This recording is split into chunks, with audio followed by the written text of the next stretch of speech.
ৰাতি ২ বজাত এতিয়া গুৱাহাটীৰ ৰাজপথত আমাৰ যাত্ৰা লোকপ্ৰিয় গোপীনাথ বৰদলৈ আন্তৰ্জাতিক বিমানবন্দৰলৈ। তো hello' everyone, welcome to our mini blog. তো ষ্টাৰ্ট হৈছিল আমাৰ যাত্ৰা গুৱাহাটী টু মালে। এয়াৰপৰ্ট পোৱালৈকে ঠাণ্ডাত মোৰ একেবাৰে মাত নোহোৱা অৱস্থা। তো নিজকে এক্টিভেট কৰিবলৈ মই খালোঁ black coffee with fruit cake আৰু হাজবেণ্ডে খালে গৰম গৰম মেগী। আৰু পুৱা ৬ বজাত আমি উৰা মাৰিলোঁ গুৱাহাটীৰ পৰা বেংগলোৰ, কাৰণ আমাৰ কানেক্টিং ফ্লাইট আছিল বেংগলোৰ টু মালে। আৰু মাজত আছিল আমাৰ প্ৰায় ২ ঘণ্টামান ৱেইটিং পিৰিয়ড। চ' বেংগলোৰ পোৱাৰ পিছত আমি ভাবিলোঁ ইণ্টাৰনেশ্যনেল এয়াৰপৰ্টটোকে অকণমান এক্সপ্ল'ৰ কৰা যায়। আৰু এইবোৰ হৈছে এলকহলৰ এটা ডাঙৰ ডাঙৰ ষ্ট'ৰ, কিন্তু মলদ্বীপছত এলকহল একেবাৰে ৰেষ্ট্ৰিক্টেড।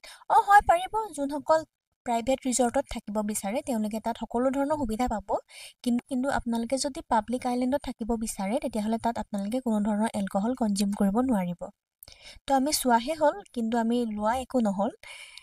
আৰু শেষত ইণ্ডিয়াত ভাবিলোঁ কিবা এটা খাই যোৱা যায়, আৰু সেইবাবে ল'লোঁ এয়া গৰম গৰম পিজ্জা, কিন্তু দাম বহুত দেই।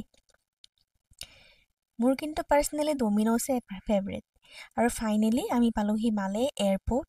ইমান যে ধুনীয়া ভিউটো কথাৰে একেবাৰে বুজাব নোৱাৰি।